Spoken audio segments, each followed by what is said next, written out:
रामलला का भव्य मंदिर का निर्माण, उसके लिए लोगों के साथ साथ परलोक को सुधारने का एक माध्यम बना है, क्योंकि हर राम भक्त अपनी वर्तमान पीढ़ी को और भावी पीढ़ी को बोल पाएगा कि हाँ, प्रभु रामलला के भव्य मंदिर के निर्माण में 500 वर्षों के बाद प्रभु रामलला को विराजमान कराने में मैंने भी योगदान दिया था, क्योंकि कमल चुनाव चिन्ह पर मैंने भी वोट दिया।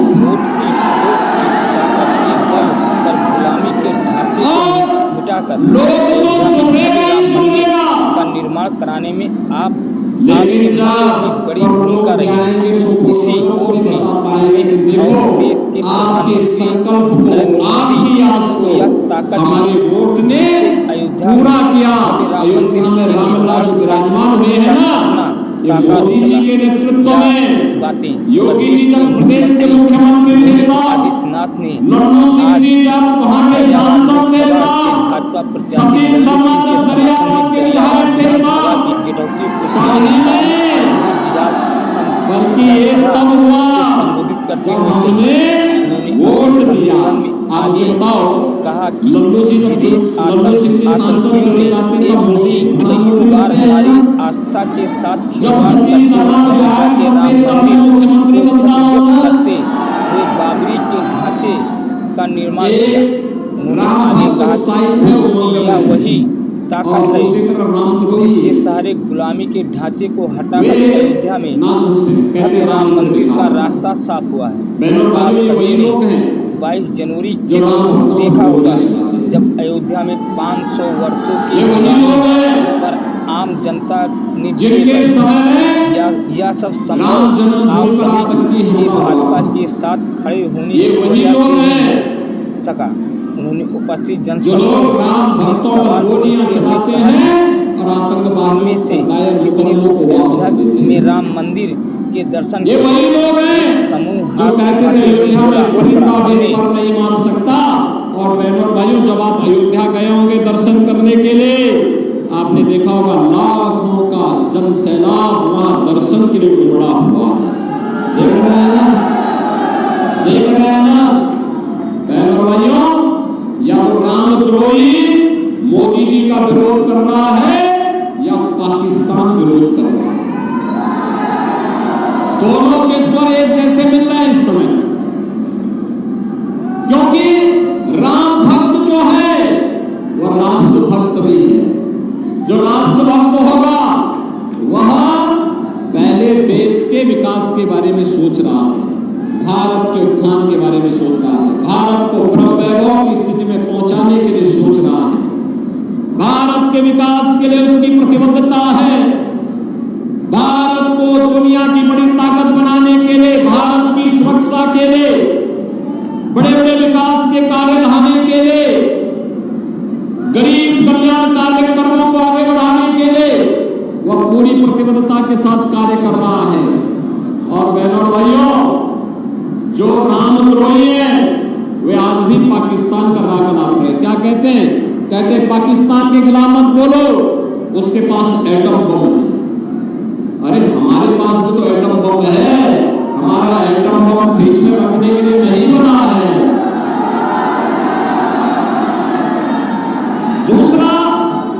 दूसरा हम ये भी बोलना चाहते हैं कि बहनों भाइयों, एक तरफ एटम बम की धमकी से भारत के दुश्मनों के उत्साह को बढ़ाने का प्रयास कर रहे हैं, और दूसरी तरफ ये लोग राम मंदिर का विरोध करके आपको अपमानित करने का प्रयास कर रहे हैं। बहनों और भाइयों, आपका एक वोट कितना महत्वपूर्ण है यह आपने देखा होगा। 2014 के पहले का भारत और 2014 के बाद का भारत। 2014 के पहले गरीब भूख से मरता था, स्वास्थ्य सुविधा के अभाव में मरता था, किसान आत्महत्या करता था, नौजवान पलायन करता था, बेटी और व्यापारी सुरक्षित नहीं थी, दंगे होते थे, कर्फ्यू लगता था, सर्वत्र अराजकता का वातावरण था। और 2014 के बाद का भारत कैसे परिवर्तन हुआ? दुनिया के अंदर सम्मान बढ़ा, देश की सीमाएं सुरक्षित हुई, आतंकवाद और नक्सलवाद नियंत्रित हुआ। और अब तो जोर से पटाखा फट जाए ना तो भी पाकिस्तान को सफाई देनी होती है कि साहब मेरा हाथ नहीं है, क्योंकि उसे मालूम है कि अगर सफाई नहीं दी तो कहीं लेने की देने न पड़ जाए। ये नया भारत है, छेड़ता नहीं है, लेकिन अगर कोई छेड़ेगा तो फिर छोड़ता भी नहीं है। और बहनों और भाइयों, विकास के कार्य हाईवे अयोध्या देखो ना, रेलवे की डबल से जुड़ गया, भव्य स्टेशन अयोध्या का बन गया है। अयोध्या के अंदर जहां से जाओ 4 लेन 6 लेन से जुड़ गया है, इंटरनेशनल एयरपोर्ट बन गया है। एक तरफ अयोध्या में रामलला विराजमान हुए और दूसरी तरफ अयोध्या का अंतर्राष्ट्रीय एयरपोर्ट रामलला के उस समय के जिन्होंने रामलला को अपनी गाथा के माध्यम से जन जन तक पहुंचाया था, ऐसे त्रिकालदर्शी ऋषि महर्षि वाल्मीकि के नाम पर अयोध्या के एयरपोर्ट का नामकरण हुआ। भाइयों, वहां जितने भी भोजनालय बने गरीबों के लिए, संतों के लिए, अतिथियों के लिए, उनका नामकरण किसके नाम पर है? माता सबरी के नाम पर। माता सबरी भीलनी थी, बनवासी थी, उनके नाम पर भोजनालय का नाम, क्योंकि प्रभु राम के वनवास के समय में उन्होंने ही आश्रय दिया था और भगवान राम ने उनके झूठे मेवे भी खाए थे। और आश्रय स्थल जिनके हम रेन बसेरा कहते हैं वो किसके नाम पे है? निषाद राज के नाम पर है, निषाद राज के नाम पर। ये अयोध्या है, इंटरनेशनल एयरपोर्ट भी है, सड़कें 4 लेन और 6 लेन की है, भव्य दीपावली भी है। पहले माफिया हावी होते थे तो हम लोगों ने भी कहा प्रभु रामलला विराजमान हो रहे हैं तो जन जन में तो जय श्री राम होगा और माफिया और अपराधियों का राम नाम सत्य है ही होगा। हो गया ना? और बहनों भाइयों, राम नाम सत्य की गाथा के बाद अब हमें राम राज्य की परिकल्पना को साकार करना है। इसके लिए भारत को आत्मनिर्भर और विकसित भारत बनाना है। आत्मनिर्भर और विकसित भारत के लिए हम सबको भाजपा को जिताना होगा। जिताएंगे? जिताएंगे? बाहर के लोग भी नहीं, बाहर के लोग इतनी जोर से खड़े हैं, जिताएंगे? लल्लू महाराज को कमल चुनाव चिन्ह पर जिताएंगे? मोदी जी को तीसरी बार प्रधानमंत्री बनाएंगे? 5वें चरण में आपका मतदान है 20 तारीख को, है ना? और 20 मई को मतदान है। तो बहनों और भाइयों, मतदान के लिए आपको अभी से स्वयं मोदी जी का प्रतिनिधि बनना पड़ेगा। मोदी जी का प्रतिनिधि बनना पड़ेगा, योगी जी का प्रतिनिधि बनना पड़ेगा, स्वयं लल्लू सिंह बनना पड़ेगा।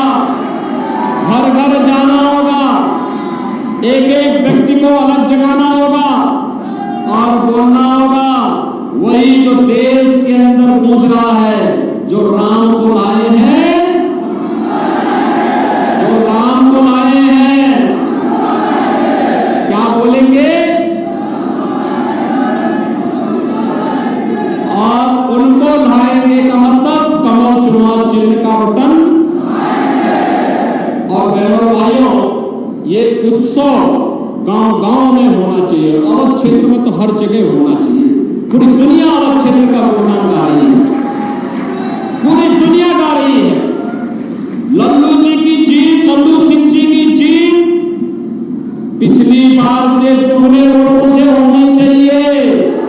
तब मेहनत हम सब की सार्थक होगी, हम सबकी मेहनत तब सार्थक होगी। क्योंकि नहीं तो एक कांग्रेस और सपा के लोग गाली दे दे करके हम लोगों को पहले ही वैसे कटघरे में खड़ा करके रखे हुए हैं। पहले ये लोग इस प्रकार की बातें करते हैं इसके बाद भी अगर हम लोगों को सफाई देनी पड़े तो फिर बात नहीं बनेगी। बहनों और भाइयों, मोदी जी ने 10 वर्ष में बिना चेहरा देखे गांव, गरीब, किसान, नौजवान, महिलाएं, इन सब के विकास और उत्थान के लिए, उनके कल्याण के लिए कार्य किया। लगातार बिना रुके, बिना टिके, बिना झुके कांग्रेस और सपा की सरकार के समय गरीब भूख से मरता था। आज 80 करोड़ लोग फ्री में राशन की सुविधा का लाभ प्राप्त कर रहे हैं। और पाकिस्तान में जितनी आबादी है उससे ज्यादा आबादी को गरीबी से उभारने का काम मोदी जी ने मात्र 10 वर्ष के अंदर हिंदुस्तान में किया है। 60 करोड़ लोग, बहनों और भाइयों, हिंदुस्तान के अंदर फ्री में राशन की, फ्री में स्वास्थ्य बीमा का कवर प्राप्त कर रहे हैं। और अयोध्या में तो अब तो राजर्षि महाराज दशरथ के नाम पर भी मेडिकल कॉलेज का निर्माण हो गया है।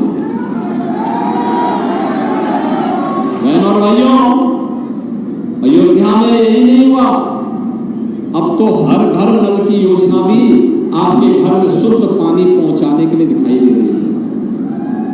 एम्स बन रहे हैं, IIT बन रहे हैं, IIM बन रहे हैं, वर्ल्ड क्लास यूनिवर्सिटी बन रही है, नए नए उद्योग लग रहे हैं। और विकास के कार्य किस रूप में? गरीबों के लिए मकान भी 4 करोड़ मकान मिल गए हैं।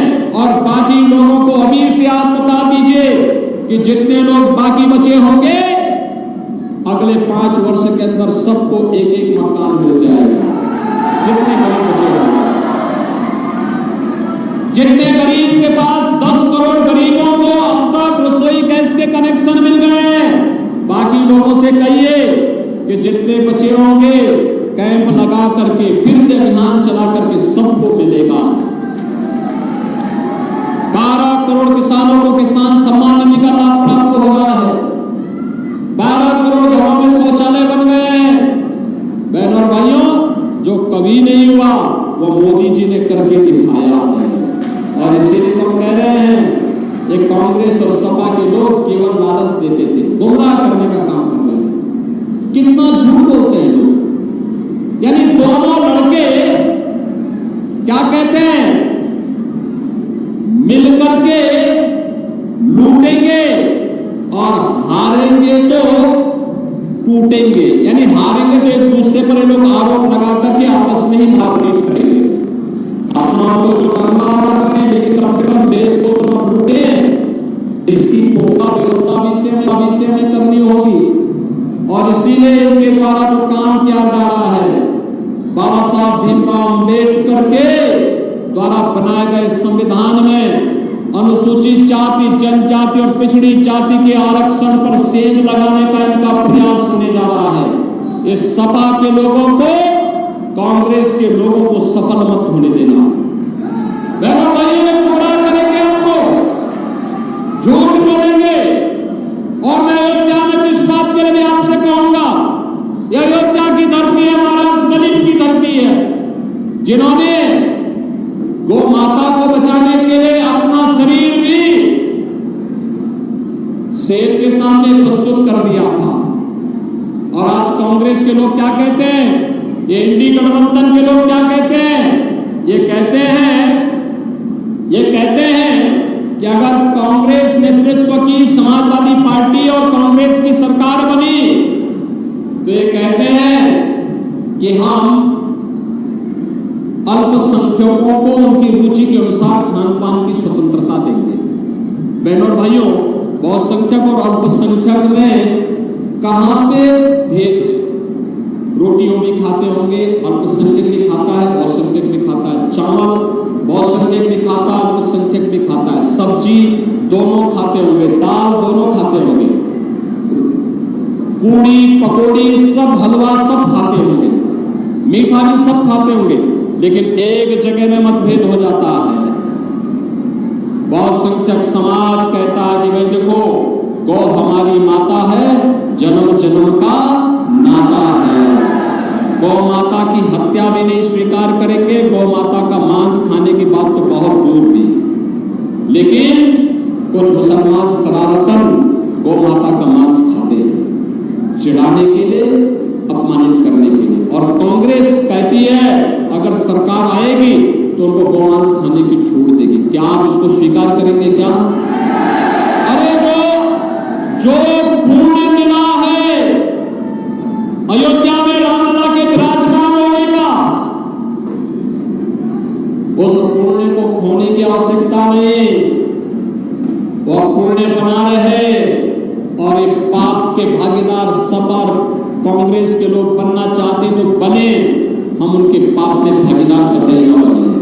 और इसीलिए मैं आपसे कहने के लिए आया हूं, भाजपा ये है आत्मनिर्भर और विकसित भारत के लिए। आत्मनिर्भर और विकसित भारत का मतलब आत्मनिर्भर युवा, आत्मनिर्भर किसान, आत्मनिर्भर महिलाएं, आत्मनिर्भर समाज का हर तबका, हस्तशिल्पी भी होगा, कारपेंटर भी होगा, कारीगर भी होगा, समाज का हर तबका आत्मनिर्भर होगा। और विकसित भारत का मतलब राम राज्य की परिकल्पना जो